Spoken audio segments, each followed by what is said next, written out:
Tu as mentionné tout à l'heure qu'il y avait des enfants que vous avez accueillis de cultures différentes, qui peuvent avoir peut-être, des façons, peut-être par rapport à leur âge ou autre, ça dépend et tu as mentionné aussi l'adolescence, par rapport à certaines règles et limites. Est-ce que cette question-là, et en tant que papa, tu as pu l'aborder ou mettre en place des sortes de règles, des limites à respecter dans la maison? Euh, Nonobstant la culture ou la religion, ça s'est fait naturellement. Donc, oui, quand on reçoit un enfant, on lui explique un peu les règles de la maison, sans mentionner nécessairement que c'est des règles. Voici comment on fonctionne, nous.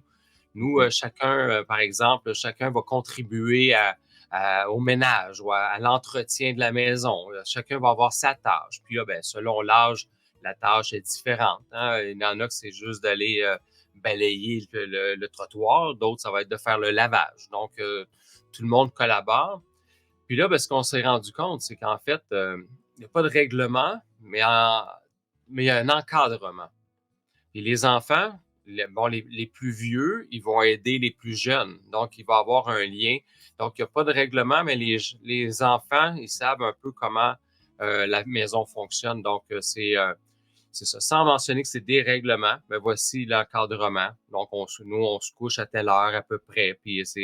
Donc, c'est pour garder une hygiène de vie à travers tout ça. Donc, ce qui aurait pu arriver, mais c'est pas arrivé, entre autres avec Narbada, qu'elle s'appelait, euh, culture pakistanaise, donc une autre religion. Puis elle est arrivée, elle avait à peu près ça, 15 ans, 14 ou 15 ans.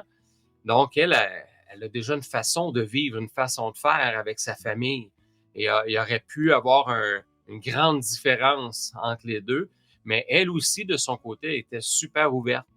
Puis la façon qu'on l'a abordé, c'était plus nous, on est ouvert à te recevoir, on est curieux de ta culture. Puis je pense que ça a permis l'ouverture de son côté aussi à s'intéresser à nous, à comment on était, puis à respecter l'encadrement qu'on donnait à la maison. Donc, il y a pas eu de confrontation, puis il n'y a pas eu d'explication trop directive à faire. Oui, c'était comme une famille qui accueille quelqu'un et non pas comme un camp d'encadrement. Tu dois te réveiller à telle heure, ceci. C'est comment vivre en communauté, Ouais. comment vivre avec les autres qui partagent la même maisonnée. Oui, avec le respect des autres, avec le partage des tâches, le partage des moments de joie, des célébrations qu'on fait. Donc, la participation active avec la famille.